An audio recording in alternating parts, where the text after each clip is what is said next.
Hi, welcome to Planetary Calendar's Astro Portraits. I'm Ralph Demetrius, one of the astrologers. We do our astro portraits once a week on Tuesdays, and we do our forecasts once a week on Fridays for the coming week. You can find all of those at Planetary Calendar Astrology on YouTube, so please visit there, subscribe, click the little bell so you know when the forecasts come up, so you're prepared to know what the planetary calendar is saying about the upcoming week. Speaking of portraits, our portrait this week is Mark Ruffalo, the actor, born November 22nd, 1967 at 7:33 a.m. CST in Kenosha, Wisconsin. Mark is born at 29 degrees Scorpio, and that's significant. I mean, when you're born at the last degree of the sign, it tends to be even more intense. What's fascinating about this chart is that his moon, we're pretty sure it's accurate because at 7:33 a.m., someone was paying attention when he was born. His moon is at 29 degrees Cancer. There's an exact trine between the two, right? An exact trine between the two, from the 12th house where the sun is to the 8th house where the moon is, right?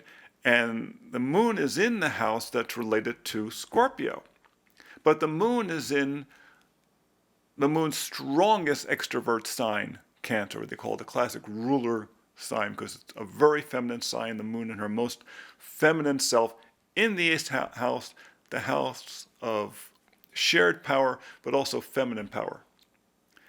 Scorpio is the sign of feminine power, shared feminine power. So, I mean, the two are really very interesting.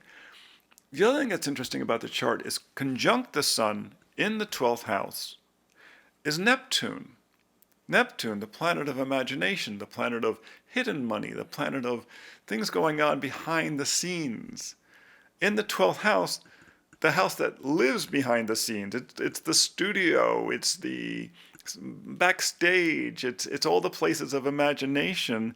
And he also has Mercury there in 11 degrees, so he really, in Scorpio, so he really can think intensely about this. When you get him into a movie set or onto a stage, you're getting his best energy. The fact that the moon is in the 8th house in Cancer means he's really good at managing the people around him emotionally. The fact that these two are exactly trine in the last degrees of the sign means that his emotional energy and his spiritual drive are in perfect harmony, and they're peaking. They're at peak levels.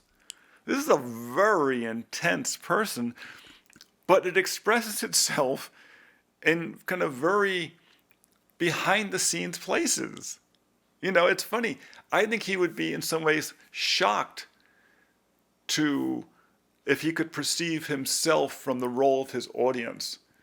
That he'd be shocked that he was so exposed, that he was so much out there, because so much of his life is kind of spent behind the scenes creating his work. Now, he has Sagittarius Rising, which is a really nice position because it brings great optimism to the role. What's interesting is that because it's Sagittarius Rising, you have to see what's Jupiter doing. You never ignore Jupiter. Jupiter's the big guy in the plaid suit. And in his chart, it's highly elevated in Virgo. So this is a person who has a great love of work, really loves work. It's at 4 degrees Virgo. It's very highly elevated. The midheaven is at 25 degrees Virgo. It fills up the whole house. There's Jupiter, Pallas Athena, the asteroid of skills, Pluto, a global sense, and Uranus. They span, the two of them span the midheaven. So a real exciting career. This is a person who's very exciting. But the Jupiter there is in what's called the Gogolon spot. It's a spot of tremendous leverage. When you're to the clockwise position, about 20 degrees from the rising and especially the midheaven, there's a tremendous amount of leverage there. And if you can have Jupiter there, so much the better, because Jupiter likes being up high.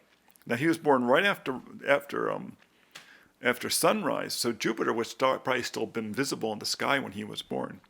Venus, okay, is in rulership in Libra, in the 11th house. And this is similar to Liam Neeson, for instance, who was born with Sagittarius rising, has Saturn in exaltation in Libra, and Neptune in Libra in the 11th house. This is someone who has a very strong commitment to the arts. And it's something that you do find with the men's charts, these men who do action roles, is that they have the capacity to do the physical stuff, take the instructions, do it precisely, but there's a very strong commitment to the arts. This is why they became actors and they didn't become soldiers. Soldiers don't have to have a commitment to the arts. I mean, really. Maybe pilots a little bit. But he has Venus in Libra, and it's spanned on either side by 2 major asteroids, Ceres and Juno. But that midheaven, packed full of Virgo, is real interesting, because what we look for when we look for action roles, people who do action roles, are strong Mercury-ruled signs. Mercury loves this kind of stuff. They love to rush in and do stuff because, let's go do that. And they don't think twice about it. They just go and do it.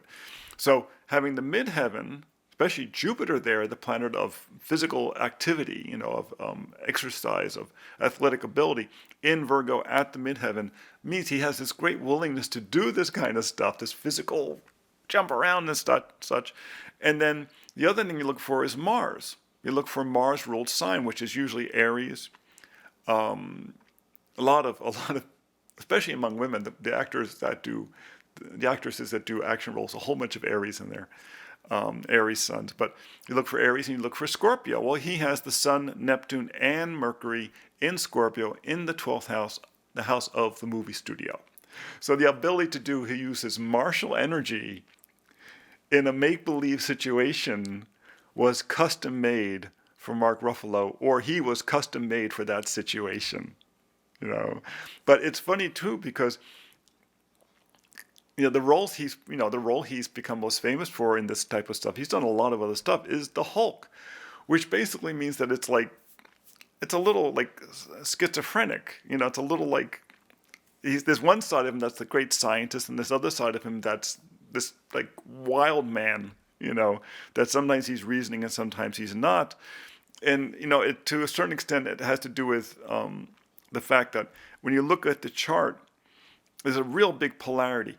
Most of the planets are on the eastern side, okay, where the Sun is, Venus is, Mercury is, Mars is also there. Mars is in Capricorn, is over on the eastern side. But on the western side, you have the Moon, emotion, full emotion, in the 8th house of power. It's like, and then you have Saturn in Aries, in the 5th house, destruction. It's like, what? So you really have these two sides of this personality being expressed through his own chart. Now, it's funny that he's a very high-functioning person. The way you spot that in some ways is that when they have planets in what are called the extrovert positions, or the rulership positions, exalted positions, the Moon's in rulership, it's a very strong position, Moon in Cancer. Venus is in Libra, highly elevated in Libra, so once again, the exalted position, or a rulership position. Mars is in Capricorn, which is this position of exaltation again. So you have these positions that are very recognizable. Even Saturn in Aries is what's called the fall position for Saturn. Even though it's not an extrovert position, it's an identifiable position. The thing about these dignities is that people recognize them. And some of the most famous actresses that we know of have a bunch of planets here because they're very recognizable. People can identify with them right away. And that's a bit of the quality with him, especially that Moon in Cancer. It's funny, that Moon in Cancer has a lot of leverage in the chart. So it's a fascinating chart. That trine between the Sun and the Moon is just amazing. That powerful 10th house with Virgo really allows him to, play war, you might say, without really having to hurt anybody. But his ability to use his imagination in those situations is really powerful. Like I said, he was really kind of custom made to be in the movies. So that's Mark Ruffalo's chart. Make sure you come and see our portraits. We do them every Tuesday, and we do our forecasts every Friday. You can find those at Planetary Calendar Astrology on YouTube. Make sure you subscribe, please. And you can also find our calendars at planetarycalendar.com. Until next time, be well.